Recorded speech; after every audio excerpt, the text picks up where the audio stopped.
Assalamualaikum Fashion Syasha. Ini adalah kisah aku. Kisah bulan April yang berdarah. Bulan April 2011 adalah tahun yang amat bermakna bagiku. Mana taknya, aku mendapat rezeki yang tak putus-putus. Selepas mendapat kerja tetap, aku disahkan mengandung anak kembar. Aku bukanlah jenis yang suka hebohkan di media sosial mengenai kehamilanku.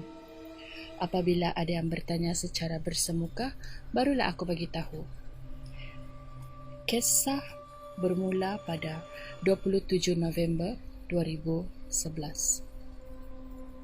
Sedang kami bersiap untuk ke kenduri akikah kawan mak, tiba-tiba ayahku mendapat panggilan telefon yang adiknya sekeluarga hendak datang ke rumah. Ayahku tanpa rasa sangsi mengiyakan sahaja dan menjemput mereka untuk bertandang ke rumah.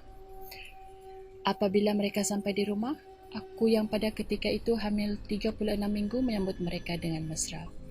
Makcik aku ni teruja sangat nampak aku mengandung. Masuk saja ke rumah, dia terus mengusap-ngusap perutku. Aku bagi tahu yang kandunganku ini kembar, tapi dia tidak percaya. Ketika bersembang di ruang tamu, aku tolong mak mengangkat minuman untuk dihidangkan kepada mereka. Dan tiba-tiba makcik aku tadi datang ke dapur hendak menolong. Biar makcik yang tolong. Kesian awak mengandung buat kerja. Sambil makcik bercakap, sambil tu dia mengusap perutku berkali-kali. Disebabkan makcik tawarkan diri untuk menolong, aku iakan sahaja.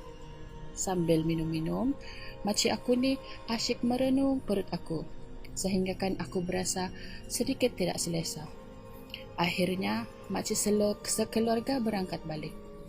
Dan ketika balik ini, dia sekali lagi pergi ke arahku dan menyentuh perutku. Ini sudah kali ketiga.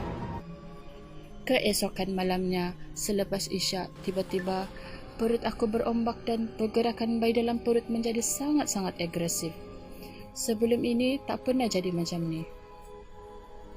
30 November 2011, selepas subuh, aku sedar kan aku basah. Takkanlah terkencing pula. Rupanya air ketuban dah pecah. Tapi warnanya seakan kopi O cair.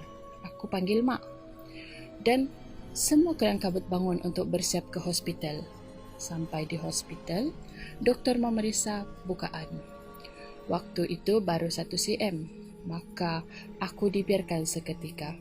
Kemudian, jururawat memeriksa dekupan jantung bayi. Kiri, kanan, atas, bawah, semuanya senyap. Jururawat kemudian memanggil doktor. Bersilih ganti doktor datang memeriksa perutku. Akhirnya aku dipindahkan ke bilik doktor pakar. Apabila doktor pakar scan, alangkah luruh hatiku apabila doktor memberitahu bayi kembarku sudah tidak ada. Aku tanya doktor sejak bila. Doktor memberitahu dalam tempoh 24 jam. Bila aku ingat-ingat kembali, mungkin ketika perutku terasa berombak hari itu. Pada pukul 6.50 pagi. Selesai kedua-dua jasad bayi kembarku dilahirkan, kedua-duanya amat comel, tapi hanya jasad sahaja.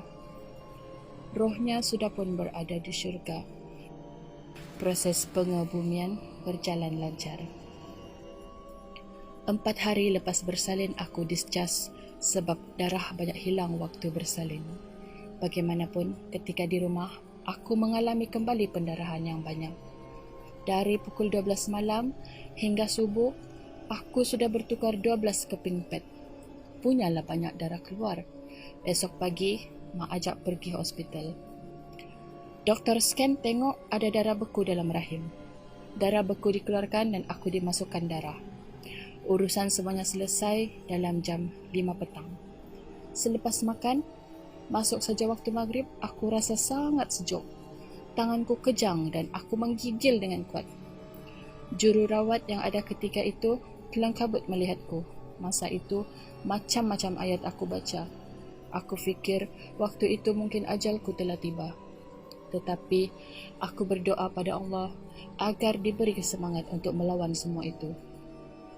Akhirnya, tiba-tiba aku ada rasa sesuatu keluar dari kakiku. Secara otomatik, badanku kembali panas dan normal.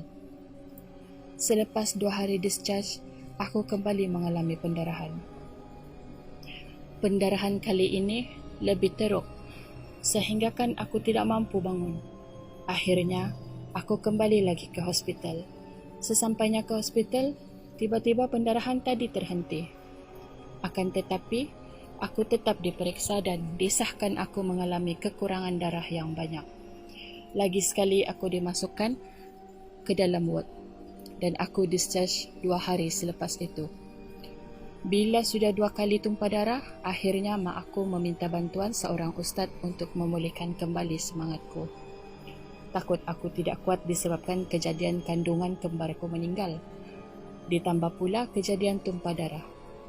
Bila berjumpa ustaz, dia memberitahu bahawa aku bukannya tumpah darah biasa, tapi ada gangguan makhluk halus padaku. Ustaz memberitahu bahawa orang terakhir yang datang ke rumah mak itu ada membela. Dan dia datang ke rumah sebenarnya ada niat jahat. Mak tidak memberitahu Ustaz pun bahawa makcik aku ni adalah seorang bidan kampung. Akan tetapi, Ustaz terangkan satu persatu cerita mengenai dia. Aku sangat terkilan, sedih dan geram waktu itu. Sanggup darah daging sendiri diperlakukan begini. Ini sahaja kisah dari aku.